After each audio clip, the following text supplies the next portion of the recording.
Right. So I don't know how the internet connection is going to work or if this is going to show up, but there's a real amazing rainbow here. Not sure if it's showing up, but quite a storm going on, and just I can see it very, very nicely. This rainbow. There was actually a double rainbow for a second there, and I just thought, wow, that'd be like a pretty interesting memory palace. I don't want to drop the phone over the edge, but let's see. We can show this. There it is. Can you see that, YouTube? Hit that thumbs up if you're hopping on the live. Let me know where you are in the world, what you're doing, what you're thinking. And this is a rainbow. Civil Warrior's here. Hi, Civil Warrior. Thanks for saying hello. But look at this. And it was a double rainbow before. And a lot of people, they think you got to have these mega massive memory palaces. But the reality is you can get a lot of steam. Oh, Mustafa's here. Is that Mustafa from Turkey? A lot of people think you have to have these massive memory palaces, but just something as simple as the beginning and the middle and the end, right? 3 magnetic stations. Oh yeah, Mustafa in Taiwan, but originally from Turkey. Daniel's here. What's up, Daniel? Good to see you. Civil Warrior is from Delhi, India. Anyway, it's like crazy storm here and having a blast. And Ali's here. Hello, Ali. And I just thought, yeah, look, you could just use the beginning and the top. And then even if you don't see the end, which I can't because it's on the other side of the building, that's 3 really powerful stations. So if you 3 names of 3 people or 3 new vocabulary words, maybe even 3 phrases, because you've got a lot of space. Harold's here. Hi, Harold. Thanks for saying hello. Hello, Ali. So yeah, just think about that. You don't have to have massive memory palaces every single time. You can go with really small things. And then the beauty of it is, with the small ones, I think we lost it. The beauty with the small ones is that they're easier to mentally manage when you do your recall rehearsal and so forth. So that's cool. Anyway, no big prepared speech here. Somewhere over the rainbow. Whoa! Look at that. Pretty good that that's on Memorex. By the way, there's my street. Check that out. So this cafe there, it's really cool. You got to go check it out. Called the Menagerie, and they have amazing coconut milk hot chocolate. But not every day do they have a rainbow, so we're starting to lose it. But that was some good lightning we saw. Anyway, it's been really, really stormy, and it's nice to make it memorable by recording it. I've recorded this sky before, so if you haven't seen that, it's nice. I like it. So yeah, what are you guys doing? Oh, look at that lightning. What's coming up? I got some stuff coming up. Actually, speaking about coconut milk, on the YouTube channel, and we're gonna do something on lots of things. Some more memory palace exercises for you. So anybody here want some more memory palace exercises? Let me know, and enjoy that rainbow. Let me know also what you're working with. I know Mustafa is doing Japanese, if I remember correctly, which is exciting. Especially your results that you got, what you told us about. Harold's asking, how do I be more consistent with my memory training? That's a great question. We're going to talk about that in the future as well, but whoa, for now,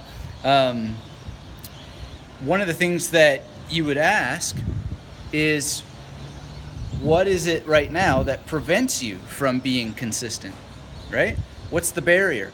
Often there's some identifiable barrier, and if you know what the obstacle is, then the first thing to take care of is the obstacle, right? Whatever is in between you and the task is the task. So consider that. That's one way to get more consistent. Mustafa says, yes, just reviewing kanji. Very good. Maybe Mustafa has a tip as well about showing up consistently. Oh yeah, look at that. Another thing is to just have a time of day. Have a time of day where you're gonna show up. The rainbow comes randomly. We don't know when it's gonna come, but we know when 9 a.m. comes every day. There's no mystery about 9 a.m. It comes once a day at 9 a.m. It's there. And if you want to consistently do something at 9 a.m., well, most of us have phones that have reminders to show up at 9 a.m. every day. And it doesn't have to be 9 a.m., it could be some other time, but it comes once a day, every day, without fail. It's a scientific claim that we can make that 9 a.m. will always come every day, once a day. So just pick a time and then show up to it. And even if you don't feel like it, show up anyway. Because maybe you won't end up doing the exercise, but if you have your goal linked to the exercise that you want to do, then you can show up to it regularly. So that will be helpful. That'll be helpful for you to show up every day. I think Mustafa had a tip here for you. Mustafa says he sent an email that okay. If you sent me an email, it may not have gotten to my inbox. You know, one of the things about the present day and age is that the powers that be are controlling what we see in our inboxes. You subscribe to something and Google will send it to spam anyway, and it won't even send it at all sometimes. So please resend. Put something really clear and distinct in the subject line, and hopefully we'll see it. I really appreciate your email though, Mustafa. Harold says, I think I'm training too long. How long do you think I should spend per day? Well, what are you training for? And in general, it's hard to make a blanket answer for all people, but please consider short training sessions in anything. So right now I'm learning how to juggle. Actually, maybe we'll do this. I was going to do it some other time. I'm making a little documentary of juggling, and I finally am able to juggle and recite the whole alphabet backwards from beginning to end. So doing the alphabet backwards is easy, and I say finally, but actually I only did it in increments of like maximum 5 minutes of practice, and maybe within 10 to 15 practice sessions I finally landed the alphabet backwards while juggling. So that, but I knew when I was doing this, first learning to juggle, because I didn't know how to juggle, that you gotta do maximum 5 to 10 minutes, because it gets boring, and then your actual progress, you start to have negative return on investment.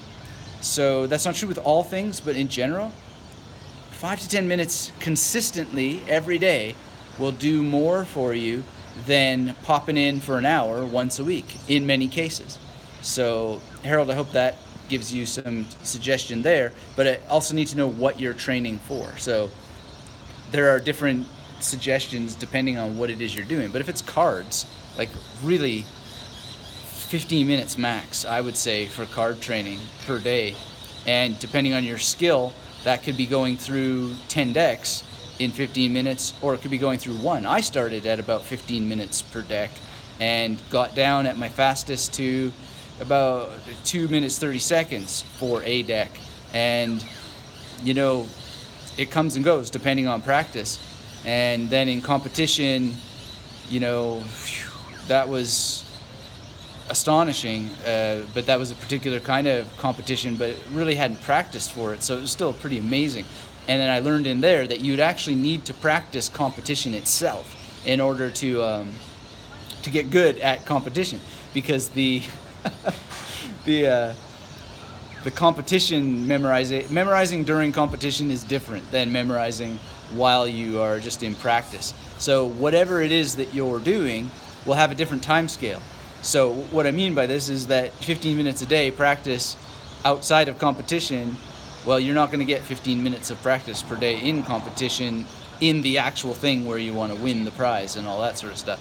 But for that kind of stuff, I generally just recommend people to talk to competitors, because I'm not in particular a competitor. So, oh yeah, I hope you saw that.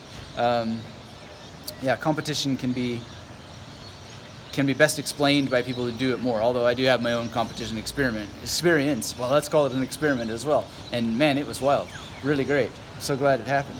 But Nelson Dellis, when he guest hosted the podcast, and he talked about that you know, you have to practice competition in order to understand how to compete and to get good at competing.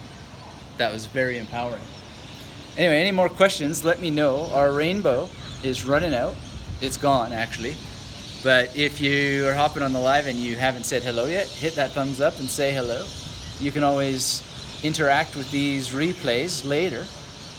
And yeah, so we got some more stuff on memory palace exercises coming up. We've got lots of things coming up actually. Harold says, fair enough, more for studying, memorizing information, names, stuff like that. Shander's here. Hello, Shander. Hit that thumbs up. Thanks for saying hello. Mustafa says, I think watching your videos motivates me to go deeper with memory techniques. Well, thank you. That's great to hear, Mustafa. And that's what I hope to do. I mean, I got the free course. If you haven't taken the free course at magneticmemorymethod.com/YT, then do that, because there's only so many, things to be said, and it's all there in the course. And then the job really is just to motivate as many people as possible to use these techniques. And I don't know what more to do other than just to constantly reassert how amazing they are. What a great feeling it is to be able to do it.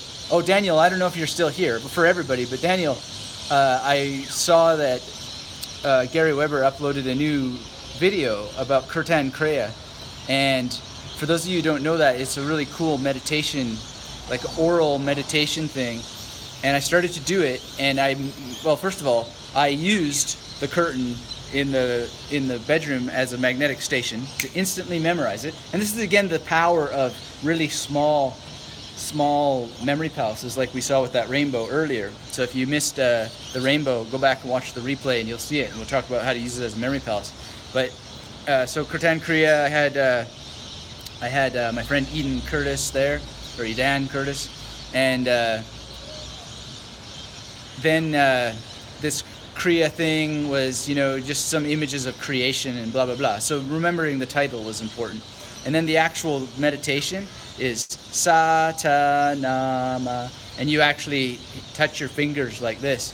And you do that for 2 minutes singing, and then you whisper it for 2 minutes, and then you do it silently for 2 minutes, and then you scale back the other way.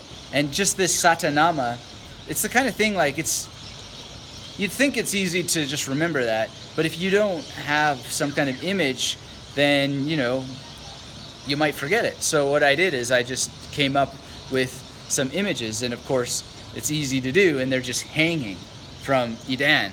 Oh, wow. And so that's just a small memory palace, and then I was able to do it. And the thing is, by actually doing it, much more likely to do the meditation, and I've been doing it ever since. And it's just wonderful and amazing and so empowering. But it's that small set memory palace. They don't have to be enormous. You don't have to have these enormous memory palaces. In fact, in many cases, especially for beginners, that can be just too frustrating, because the bigger the memory palace, the more cognitive load, and the more you're going to be tempted sometimes to just overload it, and then you make the actual use, the real, authentic, proper use, I would argue, of the memory palace harder and harder to manage, and harder to use to get the information into long-term memory, so you're done with the memorization, rather than this kind of massive memory palace that somehow you're just going to store everything eternally inside of, which, is an option, but it's just not, it's not the most perfect and beautiful and glorious use of the memory palace. So yeah, I'm really glad to hear that Mustafa is motivated to go deeper with memory techniques. There's so much depth to it. The deeper you go, it's almost like the deeper it seems, the more potential it seems. And I'm just, wow, so many years into this, I still discover new little angles, new little dimensions, new little options and possibilities that are super exciting. Juna's here from Finland. Hello, Juna. Great to meet you and to see you. And Finland, I love Finland. Helsinki, amazing place. I was there not too long ago, actually. Beautiful, beautiful place. I have some great memory palaces there. I love that market. Well, I don't know if you'd call it a market. What is it called in Finnish? But by the water there in Helsinki, and some of the soup, the chowder, I guess. Really, really beautiful. Oh, and then there's also this amazing place where you can get cinnamon buns in Finland. That's a great memory palace right there. What? What was it called? Creamy salmon soup. Yeah, I didn't memorize what the soup was called, but we loved it. Creamy salmon soup. But I want to know what it was in Finnish. I should have memorized it in Finnish. Should learn some Finnish. It's a great sounding language. Yeah. Anyway, thanks for saying hello. But it just gets deeper and deeper. Like the connections with the major method, what the major method can do when you start linking it with the alphabet and so forth. Oh yeah, that's what I was talking about earlier. The whole thing with juggling and the alphabet backwards is because once you can juggle with the alphabet backwards, which I still need to reinforce a little bit to get better so I can do it foolproof, then what you do is you start to practice doing the alphabet out of order. And so there's a couple of different out of orders that you can do, like A, Z, B, Y, C, X, D, W, and so on. And then you can start in the middle and outscale it. And it's like really, really great mental exercise. But to do that while juggling, right, is really cool. And there's other things that you can do that I'm going to put together. So Kermainen lohi kaito, that's what it's called. Kermainen lohi kaito. Okay, so what I need to do is to think first about a memory palace. So we got that rainbow's gone, okay? But let's say that the rainbow begins right here. And I don't know if the pronunciation is right. Kermainen. Harvinder's here. Hello, Harvinder. Sorry you missed the rainbow, Harvinder, but it was beautiful. You can go back and watch the replay and check it out. Now we're dealing with some Finnish here. So, but it's not clear to me. That's the soup, I guess. Oh, lo quieto, because yeah, because in German salmon is lax, so that might be a relationship there. So Kermainen. So Care Bears, right? And the Care Bear, let's assume that it's Kermainen. The Care Bear is like has a miner's hat on, and then so that would just be here, the beginning of the rainbow, and then up here is the top of the rainbow. So lohi kaito. So J-Lo, Jennifer Lopez, lohi kaito. Jennifer Lopez and He-Man are fighting over a kite, and that kite is balancing a bowl of hot, warm, creamy salmon soup. Okay, so lohi kaito. So Care Bear, mining cap, Jennifer Lopez, He-Man, kaito. And we might want to get kaito. Anyway, that's basically what I would do. Kermainen lohi kaito. And then I would, if I was learning Finnish, I would try to also embed it in a sentence, like, I want some Kermainen lohi kaito. Is that right? Kermainen lohi kaito. Anyway, you want to reinforce it. And just a small little thing like that, follow the rule of 5 and so on, and it's yours. Yours to have. And that rainbow is gone. Doesn't have to exist anymore in order to be a memory palace that lasts. And yeah, I'm not going to sit here and repeat Kermainen lohi kaito without actually knowing that that's the proper pronunciation. Something like forvo.com or something might have native speakers speaking it. I can now go and put it into YouTube. Whoa! Try to find some, that lightning is over there now. Try to find some native speakers to help. Like another one that I memorized just off random memorization thing in Russian was Aprichnina. There might be a little bit of a roll in the R there. Aprichnina. Anyway, that's an interesting one because I had originally encoded it wrong, and so then I was pronouncing it wrong. But when I was able to get the Cyrillic, thank you, Nick, then I saw, so it's actually, that's why I'm pronouncing it wrong. Because you hear things sometimes a particular way, and then that's how you encode it.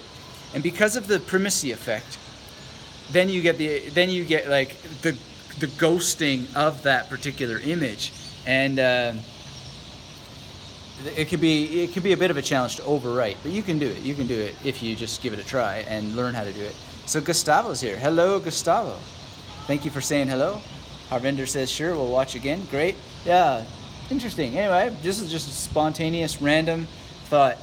Am I going to go on live to talk about a rainbow? But then I thought, hey, This is life, man. This is cool. We have the technology to do it. Why not? So if you're just hopping on this live, hit the thumbs up. Let me know where you are in the world. Really great questions from Harold. So if you missed those, go back, watch the replay. And Gustavo says, I'm studying economics. Do you recommend imagery or acronyms? Both. Why can't every acronym be an image, and why couldn't every image have an acronym? Or any other method? Gustavo, there's many options. People develop their own mnemonic style over time, so you got to try things and give them a real good try and come back to things that you tried and didn't work again. Like if you've been on the Magnetic Memory Method podcast and you've heard Kevin Richardson talk about how he gave up with the magnetic memory method, and then he goes back to it, and then all of a sudden we're talking hundreds and hundreds, like 30 kanji a day. You know, it's just one of those things. People give up on things too easy, or it's just not the right time, but you come back to it, and then the next thing you know, you're sailing. And there can be sometimes like a bit of maturity, or a little bit of, maybe not maturity, but more discipline that you have during some times of life than you have at others. And that's just normal. That's normal. And then you get it. You're able to do it in a way that you couldn't do before. So that's just a general principle in life, is to come back to things. And there's many things that one can come back to that we all do. Oh, there's a bat. Look at that. There's lots of bats here. Whoa! Just gotta start having it over here, because the lightning is really beautiful. I'm sure everybody's seen lightning. It's not like a super unique lightning, but that rainbow was cool. Lightning, a lightning memory palace. Maybe. That would be cool. Anyway, lots to talk about on future episodes of this channel. Gustavo says, thank you, I'm always trying new stuff. Well, yeah, Gustavo, you make a great point. And then the point with acronyms too, right, is that not only can you combine acronyms and images, but one of the things to do is to, like, there's this thing called mental rotation. And there's lots of different things you could use to describe that. But imagine you had an acronym like one of ours from the magnetic memory method, like DOC or PEACH. Let's take PEACH, for example. Because PEACH is one that I think not enough people have encountered yet. Gustavo just said he's new to the channel. Thank you for being here. Thanks for subscribing. If you're not subscribed, hit subscribe. Hit the thumbs up. Let me know where you are in the world. And we'll be talking more about this. But the PEACH acronym, right, is super, super important. And you can mentally rotate it in your mind in a particular way. So what it stands for is practice encoding at calm hours. So for Harold, that might be a point that we were talking about before. Another tip for how to get regular with your scheduling is practice encoding at calm hours. And when you have an acronym like that, well, in this case, the acronym already has an image in it, right? Because practice encoding calm hours, you can just associate with peach already. It could be James and the Giant Peach. Maybe you remember some peach that you ate that you really loved when you were a kid. Maybe, I don't know. I mean, I think of fruit as being a real essential part of the day when I had a certain babysitter.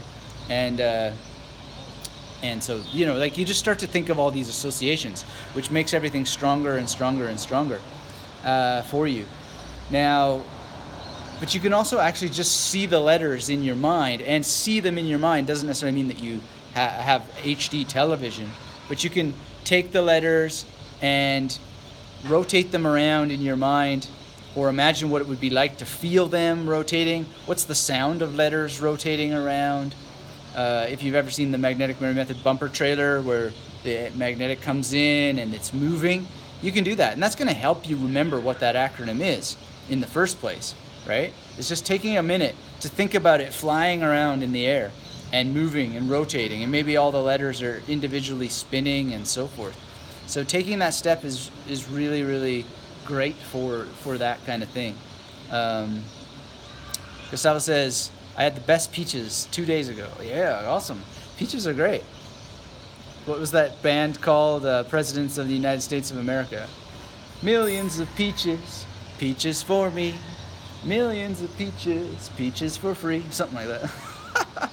We got to talk at some point about memorizing lyrics also, because I was memorizing some the other day, and they had a really interesting challenge. It was the image of the poets in the breeze. Canadian geese are flying above the trees. A mist is hanging gently on the lake.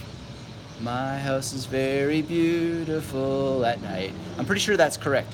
And the challenge there is that it's an image of the poets in the breeze. Now, normally I would say on the breeze, but it's the later it's the mist. A mist is hanging gently on the lake, which makes sense. And then Canadian geese are flying above the trees. Sorry. Anyway, these are like these little challenges that come when you're memorizing lyrics. In, on, above, and so on. So that can be quite interesting to work with. And then, the other thing is that then the next part, it goes, so my friend and teacher occupies a spare room. So is it occupies the spare room, or is it occupies a spare room? So a friend and teacher occupies a spare room at peace at last. He's dead at peace at last, a wandering Jew. And so then is he at last at peace, or is he at peace at last, right? So you got to juggle that. And then the next part was, other friends put stones on his grave. He was the first great man that I had ever met. Do you know this song anyway? It's called My House by Lou Reed. Beautiful song. And it's got really odd rhythm. Like the way Lou Reed sings his lyrics, he doesn't hit the beat all the time. So that's also an interesting aspect of this. But in any case, other friends put stones on his grave. So it's put on the grave, not placed. And so there you got to like see them golfing, right? Putting. So it's interesting. It's an interesting challenge, lyrics, because you've got other levels of dimension going on, so forth, like rhythm. And in the case of Lou Reed, he's not hitting the beat all the time in his recitation. And he chooses really weird word things. And then, of course, at the end, it's not my house anymore, it's our house. So you have to remember that. And do you need a mnemonic for that, or do you need to just understand the lyrics? Do you need to understand the progression of the message and what it means that he's switched from my house to our house? Because there's a progression in there, and it's meaning for which there may not be any mnemonic image and so forth. So lyrics are really interesting. And then, of course, the thing too is that when you have it in your head, it automatically becomes a different piece of information. It becomes something interpretable at a level that cannot be interpreted or experienced unless that you do have it in your head. I know these replays are really hard to watch when they're handheld, but I just want to jump on spontaneously. We're getting a lot of lightning over here. Look at that. I love weather. Weather is cool. Anyway, so we'll talk more about lyrics in the future. Gustavo says I will combine both. If you missed that, if you're hopping on the live and you missed that, Gustavo was asking about acronyms and images, and the answer is, of course, both. Practicing with both. And yeah, so anyway, nice. I really enjoyed hanging out with you guys. I enjoy it every time. I'm always glad when you're here, when you're hitting that thumbs up and saying hello and asking cool questions, interesting questions. The last one we had I thought was really good. Gustavo says, greetings from Argentina. Yeah, thank you. I always appreciate when you let me know where in the world you are. That makes more connection, more things to connect with. Dylan's here, checking in from Waterloo, Ontario. I love these live streams. He says, I love them too, Dylan. Thanks for being here. Thanks for saying hello. So Waterloo, all right. Well, I've been to Waterloo a few times. When I was a kid in Kitchener, Waterloo, there was an amazing water slide there. And I don't know when exactly Kitchener, Waterloo no longer was Kitchener, Waterloo, or how that all works. But I don't know if that water slide is still there, but wow, that was amazing. And yeah, I have family in Kitchener and that area. Gustavo says, have a great day. I just subscribed. Great, awesome, thank you. Look forward to seeing you very soon in the near future. And if you're not subscribed, do hit that subscribe button. We are in the 13,000s now. Gonna go to 14,000, hoping to get to at least 20,000 this year subscribers. And of course, if you share these videos and embed them in your blogs and all that stuff, that's great as well. Moses Springer Park, you know, that sounds familiar, but I was maybe 9, or I was even younger, 7 or 6, so I can ask. But there was a water slide there, really great. But I'm glad, Dylan, that you like these, and thanks for letting me know where you are in the world, because that's always good. And I don't know if Mustafa's still here, but it's interesting because every time I see him, I say, "Oh, Mustafa from Turkey," and it's like, okay, and that's because I actually encoded that, and there's a big turkey over there. Yeah, I want to test this memory. So we had a Care Bear minor. That was when back at the beginning, if you didn't see the beginning, or it was around the middle of this live stream. There was a Care Bear minor, and then there was Lopez with He-Man wrestling over a kite, right? So that's something like Karamina, Lohikaito. So let me go back in the chat here. Let's see how I did. Karamina, Lohikaito. Karamainen, Lohikaito. So that's the kind of mistake you'll make, right? Now, again, this is assuming that I got the pronunciation even nearly there, but I was quite close. And of course, I'm actually doing this live. But that's exactly what you would do if you're memorizing names in real life, right? And so you might make a little slip like that. Now I got to think. There's a perfect opportunity to think, okay, so why did I Karamina? And why do I have Kara when it's maybe more Karamine? And then where's the N? So I can think about, oh, Juna says sounds good, so it wasn't too off. Great, thank you for letting me know, Juna. Gustavo, Joleo He-Man, yeah, J-Lo He-Man. But in any case, you might make these little errors, and then you just think about it, right? So now I got to remember it's mine in, not mina, right? And think, well, what was the origin of that mistake? What am I going to do to put an N in there? Yada yada yada, and just fix it. So a big giant N can be falling on top of the miner's head now, right? Or even Noah, because Noah starts with N. Look at that.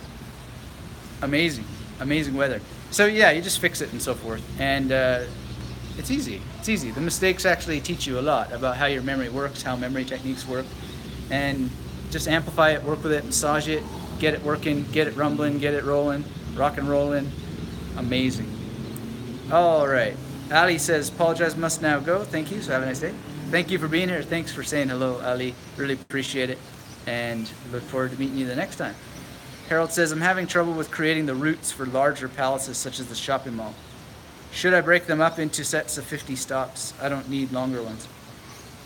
The answer is in the question.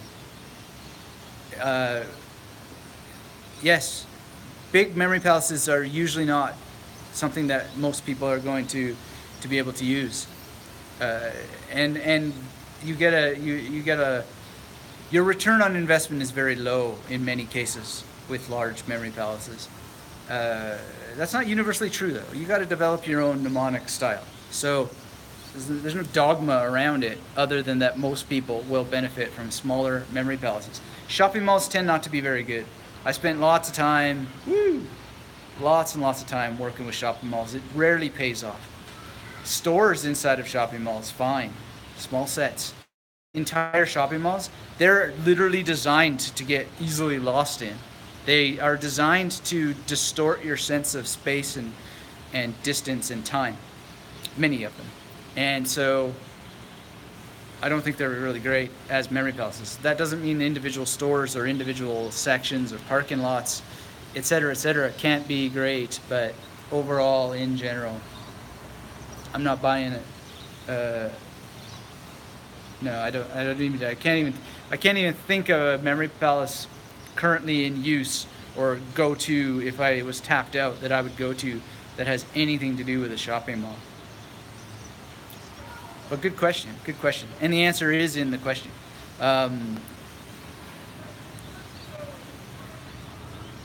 That's usually where the answers are in the questions. That's why I made that video the other day about Quora, how to ask better questions on Quora.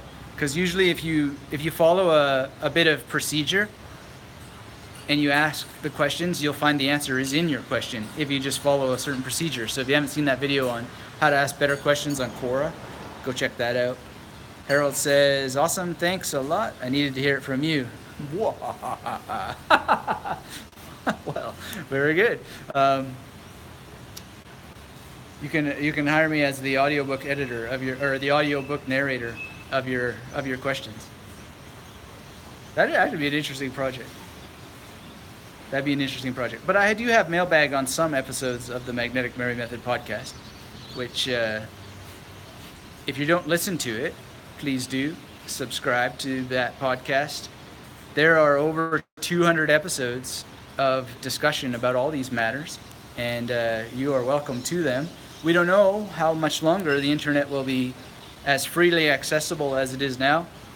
Don't need to go on my big speech about net neutrality and so forth, but it is scary times. Most people don't realize how endangered this all is right now. And so if you don't have every episode of the Magnetic Mary Method podcast, you might want to go and get it, because you never know when all this is going to disappear. You never know when it's going to become more expensive, and people are going to have a reserve in their brain, and they're going to be saying, oh, well, now it costs more to use YouTube, so I better, or to download podcasts, I better save all my bandwidth for Netflix. And then the state of education goes down and everything suffers. I'm a little bit worried about it, to tell you the truth. So if you are in a country where net neutrality is, well, wherever you are in the world, net neutrality is under attack, and you've got to do something. You've got to do whatever it is you can do about it. I don't want to stimulate hunter-gatherer syndrome either, where you're going around downloading thousands of things out of fear that it's going to disappear. But back to Harold's question at the beginning about how do you get yourself to be more disciplined about showing up to practice and so on, is you just got to take action on things while you have the opportunity to do it, because you never know when that opportunity is going to disappear. In some larger, more theoretical way, everything is always under attack of disappearing and threat of disappearance, threat of endangerment. Everything always is. That's why life is so precious. That's why we need to hop on the opportunity when it's there, like now, to enjoy some extreme weather together and figure out how to use a rainbow as a memory palace and so on. Because this is the only chance we have. It's the only opportunity we have right now. So it's good to appreciate it. It's to stop and enjoy. And so on and so on. So, any more questions before I close off this stream? Gustavo says, it seems like every update in your PC narrows your research boundaries. Yeah. It's really, well, you know why? It's because they use user metrics to make decisions, design decisions. So if you're a creative person, like Snow Leopard for Mac was really one of the best things ever, and how that Pages worked in particular in 09, just profound. And they ruined it all because people weren't using those features, except for the creative people. So why would you change the software, and why would you strip the software of the things that creative people are using because non-creative people aren't using it? Like, it just doesn't make any sense. But they're doing it all over the internet, and it's because coders are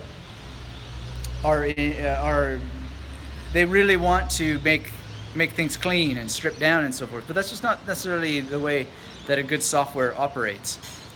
And there's also just this a dumbing down of culture where you can't, and this is a discussion I have a lot with my fellow online educators, you can't make things challenging anymore because people don't have the bandwidth for it in their brains, or at least that's what it seems like.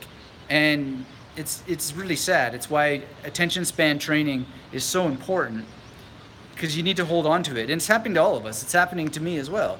It's just the screens are getting smaller and smaller. Everything's being simplified more and more and more. We're getting into more like Orwellian newspeak in some sense. And it's just this nonsense of how you have to capture someone's attention in 2 seconds and so forth. Well, sorry, but human knowledge is thousands of years old. And there is such a thing as, an introduction setting the frame, context, and actually helping prime the brain to hit the ground running when you get to a technique. But people are like, oh, this is da da da da, and they complain and complain and complain. And unfortunately, they're going to become slaves, more and more slaves, because they are thinking that there's something wrong with the information, when actually the technology is training their brains to not be capable of human knowledge. Now, on the positive, it can be that a lot of that human knowledge isn't even needed anymore. And there may be other forms of human knowledge appearing and so forth. But at the end, that's no reason not to mourn the death of maybe what we could call the Gutenberg mind, as Will Self often refers to it, which of course I believe he's getting that from McLaren. So yeah, anyway, big speech about that. But Harold says, does training ambidextrously help creativity? Go check out the Magnetic Memory Method podcast from 2 weeks ago, I guess it was, on ambidextrousness. And the blog post is there.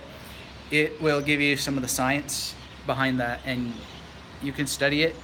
Really, the answer is in the question. Go train yourself ambidextrously and see what happens. I've trained, well, I have some, as you'll hear me talk about on that episode, I have some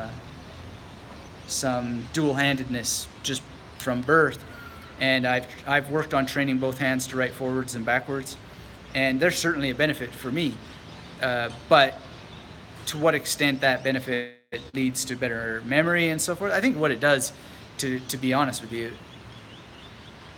is it helps you focus and concentrate. It develops your attention span. It develops your craftsmanship. It develops focus and clarity and attention on what it is you're writing. So I have a program called Self-Improvement Supercharger, and in that program I talk about the real reasons why that ambidextrousness is worth developing. And so if you're interested in that program, let me know and we can set you up.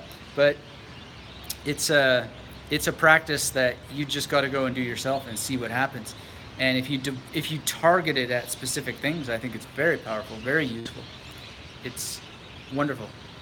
It's wonderful. So dual-handedness is great. And I interviewed Christine Till, and she also has some ambidextrousness or dual-handedness, and we talked about it a little bit further on an upcoming episode of the Magnetic Memory Method podcast.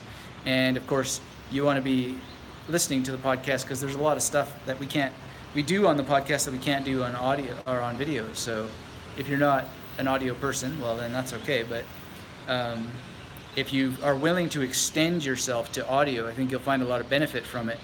And that's just a general principle in life anyway. If you're not a reader, one of the best things you can do is become a reader. If you're not a video watcher, one of the best things you can do is spend a bit of time developing your ability to pay attention to video. If you're not an audio listener, spend some time developing your ability to pay attention to audio. How do you begin? Well, you find something that is at least remotely interesting to you and just sit and listen. Get out a notebook, mind map, draw while you're doing it. There's a whole podcast on note-taking that I think you'll find very valuable. I'm going to make a video out of it eventually here. But there's so many modalities that people just ignore and they let wither and they let die and they never train, but they're all valuable. So part of the de-skilling and the digital amnesia problem is that books have become harder to read for all people, including myself. So what do? Read more books to maintain that. We're being trained to skim by the internet. We're being trained to read in headlines. Dual path readership, it's called.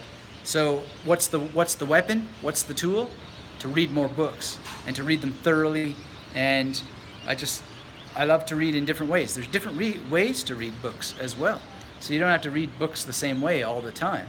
Roland Barthes talked about that many, many years ago in SZ, which is a great book where he talked about the conventions of reading do not need to be followed necessarily in order to really read books thoroughly and correctly and properly, quote unquote, correctly and properly, and get great benefit from them. So, yeah. Our rainbow is gone. Looks like our lightning is going to disappear sometime here soon as well. Anyway, really great questions came up. I hope you enjoyed that. I hope you'll pay attention to the next rainbow that appears in your life, seize the day, carpe diem, seize the rainbow, Regenbogen in German, seize it and grab it and use it and remember it. Because even if it's gone, even if it's not there anymore, you can still use it. You can still use it. And remember, whatever you do when you're using memory techniques, practice makes perfect. Study, implement, and practice. That's our SIP. SIP, one sip at a time. Study, implement, and practice.